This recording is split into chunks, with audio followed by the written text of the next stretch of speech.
Hai Sobat RB Nur Anissa, selamat datang kembali di podcast kita episode yang kedua.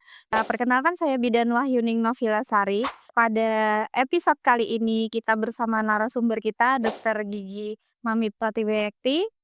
Ya, selamat sore. Untuk tema podcast kita kali ini akan membahas tentang kesehatan gigi dan mulut pada ibu hamil ya dok ya.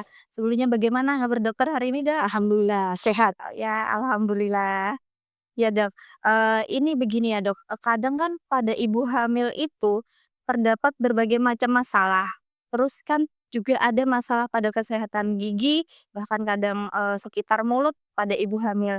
Kadang itu banyak ibu hamil yang bertanya, sebetulnya kalau pada saat hamil idealnya itu para ibu hamil memeriksakan kesehatan gigi dan mulutnya pada saat sebelum hamil atau pada saat misalnya ada seseorang yang akan program hamil atau bagaimana Dok?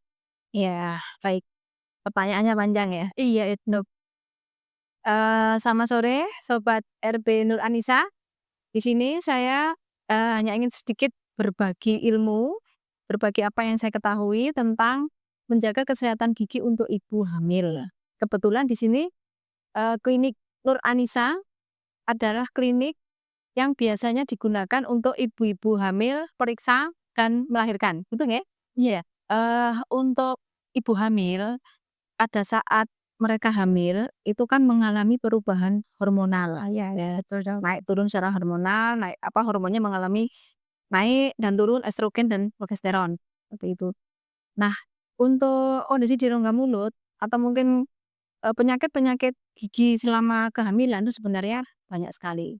Tapi yang sering terjadi adalah gusi berdarah, kemudian ada juga yang gigi tanggal. Jadi setiap hamil giginya goyang, lepas. Jadi bisa dibayangkan kalau hamil 10 kali maka giginya 10-10-nya lepas. Kemungkinan seperti itu. Mungkin ya, tapi ada yang kasus seperti itu. Periksa gigi secara rutin memang harus dilakukan baik dalam kondisi tidak hamil maupun kondisi hamil, lebih-lebih pada saat hamil. Atau juga untuk kondisi bukan hanya untuk ibu hamil, untuk anak-anak, untuk bapak-bapak, ya itu semuanya lah ya, untuk masyarakat itu sebenarnya ya manapun ya dia, itu 6 bulan sekali. Untuk memudahkan kita untuk mengontrol ya, apakah pada saat kita periksa gigi itu adakah lubang yang perlu ditambal, atau mungkin ada apa enggak kelainan-kelainan di rongga mulut yang harus segera kita atasi. Kebanyakan kan periksa gigi itu pada saat sakit saja ya. Iya, betul dok. Ya, pada Kalau saat sudah sakit nanti lupa lagi dok. nah, lupa lagi kan, seperti itu. Jadi, memang seperti itu ya, Mbak. Jadi, kita, eee, untuk mengantisipasi gimana sih penyakit gigi itu biar nggak terlalu parah, karena semakin parah, biaya perawatan semakin mahal, semakin rumit, harus dirujuk juga, misalkan itu perlu rujukan, Oh iya. seperti itu. Iya dan Itu, Mbak. oke. Dan jadi tidak harus pada saat hamil pun ya dok ya? Iya, Iya di usia kapan, berapa pun deh ya, kapan pun. iya. Oh ya, iya dok. Kemudian dok menanggapi pertanyaan selanjutnya, ini ada yang bertanya, kenapa harus setiap 6 bulan sekali untuk memeriksakan kesehatan gigi dan mulut dok? Ya tadi seperti yang saya jelaskan tadi, jadi sebenarnya pertumbuhan mikroorganisme itu menurut penelitian ya, pertumbuhan mikroorganisme dalam rongga mulut itu dia setiap 180 hari, jadi mengalami artinya harus tetap dicek bagaimana kondisi rongga mulutnya, apakah ada karang gigi yang muncul, adakah debris. Debris itu sisa makanan yang menempel di permukaan giginya bersifat lunak. Lunak ini sebelum menjadi karang gigi itu ada tahapannya. Jadi apa, kotoran gigi yang menempel pada gigi itu mengalami, pengerasan ya, ibaratnya kalau bahasa kita tuh mengeras jadi menjadi karang gigi. Iya.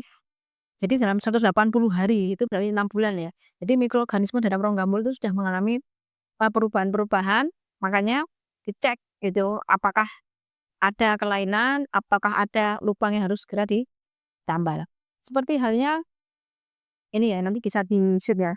Seperti halnya kalau gigi berlubang ya, gigi berlubang itu kalau dia sebelum mencapai pulpa, ini bagian yang ketiga ya, kebanyakan, eee, jika lubang itu masih ada di inmail, inmail itu lapisan yang pertama ini, itu tidak terasa sakit dan itu kadang banyak yang akhirnya lengah, akhirnya nggak ditempel, Oh iya. gitu. Kemudian kalau sudah mencapai dentin, ini sih yang warna apa, ya kuning ya, kuning kecoklatan ini, itu dia cenderung udah mulai kena iodin gitu, kena panas gitu, dan kayak rasa ya sensitifnya nih ya, akhirnya. Kalau sudah mencapai IMPA yang isinya saraf dan pembuluh darah, ini biasanya ada yang nyeri spontan, tiba-tiba nyut-nyutan tuh.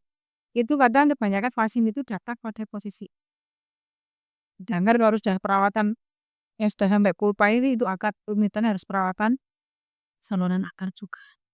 Jadi makanya pentingnya untuk deteksi awal itu lebih pentingnya 6 bulan sekali. Membiasakan itu sangat sulit. Jadi ini sangat sulit. Itu seperti itu. Baik, Dok. Kemudian pada ibu hamil ini, Dok, sebetulnya seberapa penting perannya, pemeriksaan gigi yang dilakukan ini nanti, Dok? Sebenarnya untuk standar pelayanan ANC, antenatal care ini pemeriksaan, kehamilan ya, yang dikatakan mendapat pelayanan sesuai standar itu adalah termasuk juga, periksa gigi, terutama untuk K1. K1 tuh K berapa bulan? 1 sampai 3 bulan, Dok? 1 sampai 3 bulan, ya. Berarti trimester pertama, Dok, Iya, ya? jadi trimester pertama itu, untuk apa sih sebenarnya? Kadang banyak ibu hamil pada saat kehamilan berapa ya, ada yang 7 bulan, ada yang 8 bulan, kemudian mengalami nyeri yang hebat, sakit gigi gitu kan, kita nggak ingin ya. Kalau ibu hamil itu kan, pengennya bisa asupan makanan Iya, lancar, iya, Dok. kemudian apa ya, aktivitasnya nggak terganggu, tapi kalau udah sakit gigi kan makan juga terganggu, kaitannya dengan nanti nutrisi pada janinnya, ya seperti itu. Kemudian kalau sudah kontraksi yang hebat, kontraksi yang amat sangat, itu kadang ada yang sampai terjadi ini, maksudnya sakitnya sangat nyutan itu ya, Iya, Dok. akhirnya sampai kontraksi pada Oh, kandungan. mengaruhi Iya, kontraksi. iya ya Dok, ya pengaruh juga di situ. Oh, iya, Dok, baru tahu Seperti kalau itu, ini, Dok. iya, seperti itu. Jadi memang akhirnya bayi yang sebelumnya harusnya lahir tepat waktu menjadi, lebih cepat. Oh, iya, Lebih cepat. bisa mengakibatkan bayi lahir prematur ya, Dok? Ya, ya prematur, akhirnya berat badannya rendah, seperti itu. Jadi memang, untuk ibu hamil itu memang lebih bagusnya memang lebih menjaga. Artinya gini, kalau hari-hari biasa itu juga menjaga, tapi kalau pada saat hamil itu lebih dijaga lagi, kesehatan giginya. Oh, iya, iya. Baik, dokter. Kemudian, eee, kadang ibu hamil itu ada yang takut, Dok, untuk pergi ke dokter gigi.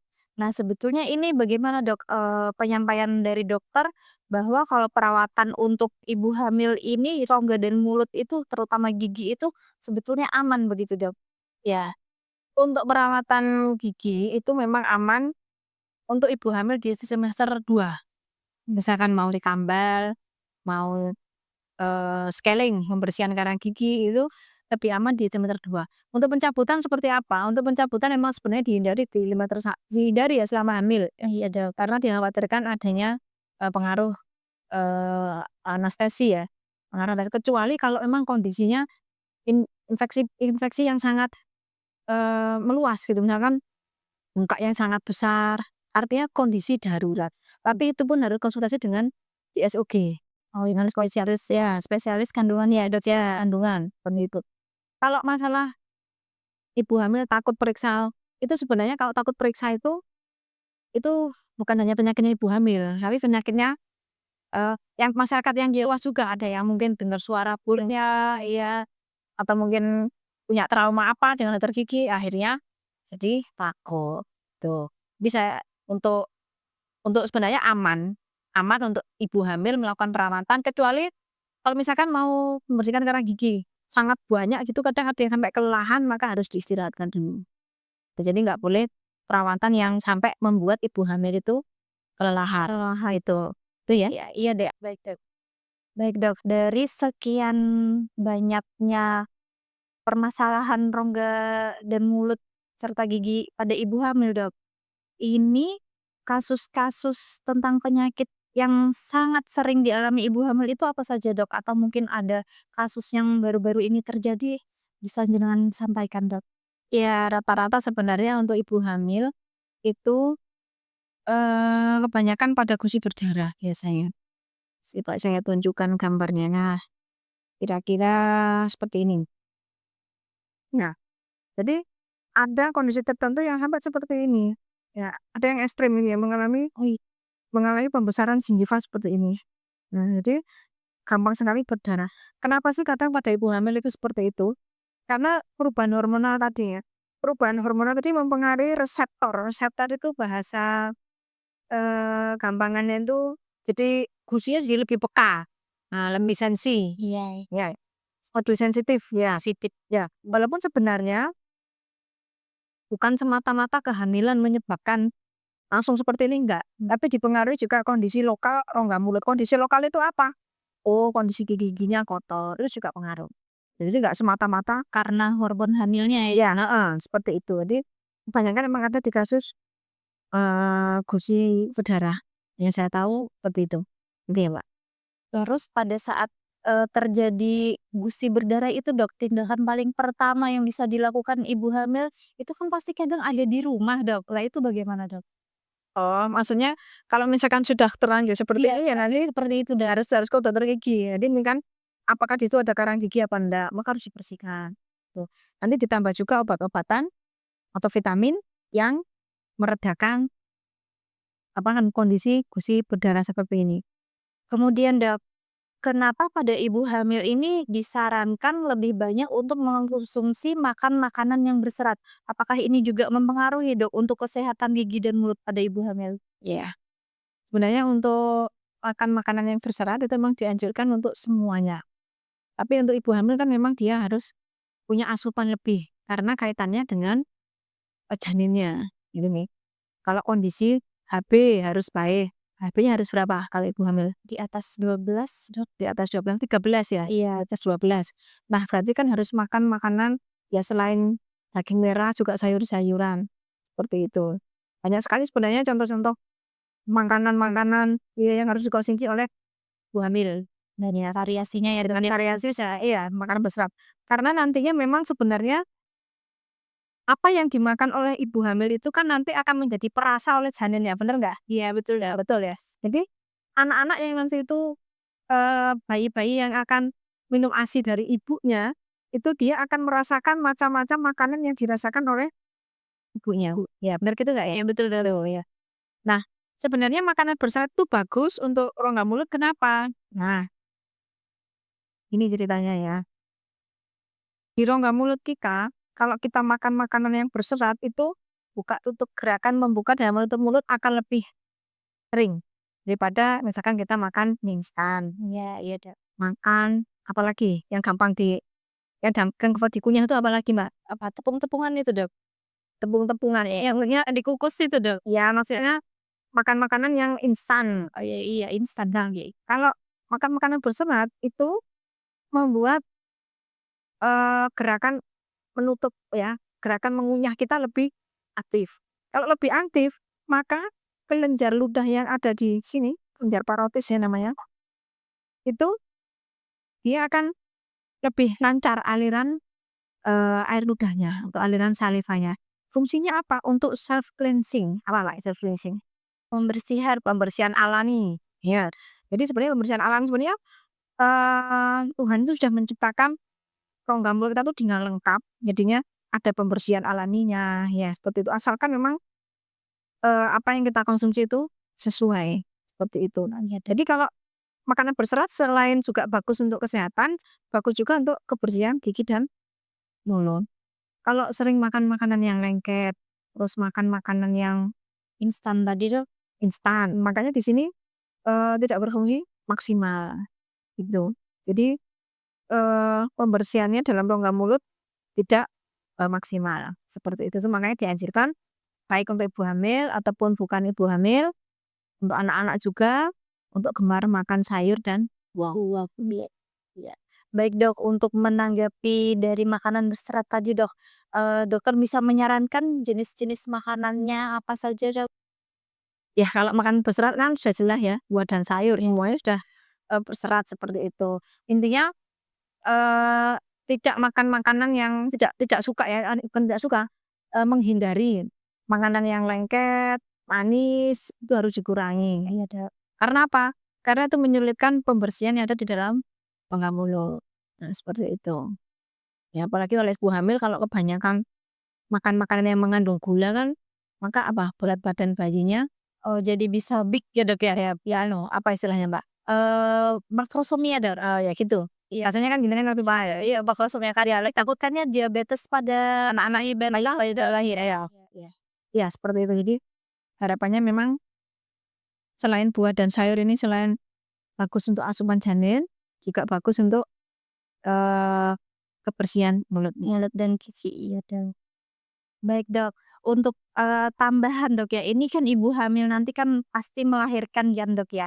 Kemudian pada saat bayi ini minum ASI, kadang ada beberapa ibu itu yang masih bingung, Dok, bagaimana untuk cara membersihkan mulut bayi setelah meminum ASI. Karena kadang itu ditemukan, mulut dan lidahnya itu ada bercak putih-putih itu, Dok. Ya, memang kebanyakan terutama untuk yang biasanya mengkonsumsi susu formula. Tapi memang kami anjurkan bahwa 6 bulan harus ASI eksklusif ya, seperti itu.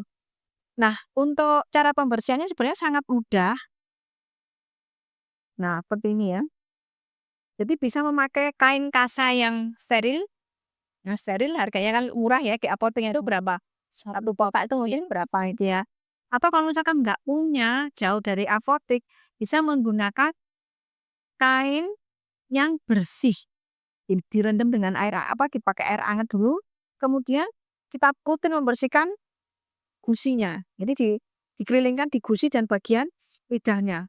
Gitu. Gusi dan lidah ya, Dok. Ya, tapi ini tidak boleh langsung setelah minum ASI. Jadi harus diistirahat anunya mungkin pada saat jam-jam dia bangun tidur siang atau mungkin intinya tidak pas setelah dia minum ASI. Ya, karena takutnya muntah anaknya ya, seperti itu. Jadi emang kita mengenalkan seperti ini harapannya tidak ada lagi keluhan dari orang tua bahwa anak saya tidak mau menyikat gigi. Kan ada yang udah usia PAUD, udah usia TK, tapi tidak mau menggosok gigi, nggak piye. Alasannya ada yang tidak suka odolnya, pasta giginya, atau mungkin kebiasaan menelan pasta giginya gitu ya. Kalau lidah putih-putih itu sering disebut sebagai, visutan atau, bentukan jamur ya sebenarnya. Iya, iya, Dok, ya. Seperti jamur ya. Akhirnya kadang menyebabkan anak itu tidak mau menyusu. Ya, kadang kan nggak mau menyusu, seperti itu. Dan ini memang harus mulai sedini mungkin biar anak itu tahu, "Oh ternyata ini loh rasanya dibersihkan." Sehingga anak itu punya kebiasaan yang terus-menerus untuk membersihkan kebiasaan yang baik ya maksudnya, kebiasaan yang kalau nggak dibersihkan mulutnya tuh dia nggak enak ya tuh isi gitu ya.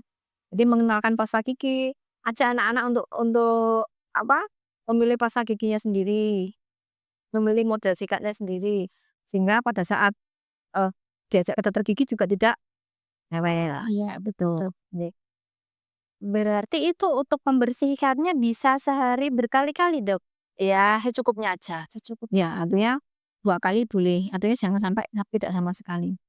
Atau kalau misalkan khawatir 1 hari, tiap hari gitu, boleh 2 hari sekali. Tapi biasanya kan kalau sesering mungkin itu nggak masalah, tapi ya 2 kali itu udah cukup kalau menurut saya. Minimal 2 kali Iya, ya, Dok, ya? iya, seperti itu. Baik, dokter. Nah, tidak terasa ya, Dok, ini kita sudah di penghujung acara podcast kita kali ini. Baik, kita dapat menyimpulkan bahwa, pemeriksaan untuk ibu hamil, terutama untuk kesehatan gigi dan mulut ini sangatlah penting. Terutama untuk menjelang menyongsong kelahiran buah hati, ya, Dok, ya. Kemudian untuk makanan pun juga harus dijaga dari halnya tidak pada saat hamil. Bagaimana, dokter? Mungkin ada yang ditambahkan? Ya, yang jelas periksa gigi, kunjungi dokter gigi setiap 6 bulan sekali. Itu, kemudian jangan lupa gosok gigi sebelum tidur malam dan setelah sarapan pagi. Jadi di 2 waktu itu ya. Setelah sarapan pagi dan sebelum tidur malam. Ya, terima kasih dokter. Terima kasih banyak untuk ilmu yang sangat bermanfaat ini bagi kita semua, bagi para sobat Nur Anissa juga. Dan bagi para sobat Nur Anissa yang masih penasaran, terutama pada ibu hamil ini atau pada ibu-ibu yang memiliki para bayi dan balita, bisa langsung berkonsultasi di klinik kami, di Klinik Utama RD Nur Anissa pada saat jam praktek dokter gigi kami. Jam praktek dokter gigi kami ada pagi dan sore. Pagi mulai dari jam 10 sampai dengan jam 12. Kemudian sore setiap hari pada jam 3 sore sampai dengan jam 5 sore. Untuk reservasi bisa menghubungi nomor Klinik Utama RB Nur Anissa. Di bawah ini nomornya? Iya, di bawah gini ya tuh. Ya. Dan untuk para sobat Nur Anissa, jika masih penasaran dan ada kritik, saran, ataupun pertanyaan, bisa langsung menghubungi media sosial kami di Klinik Utama RD Nur Anissa. Akhir kata, jika ada salah, kami mohon maaf. Dan untuk sesi ini kami mengucapkan terima kasih. Wassalamualaikum warahmatullahi wabarakatuh.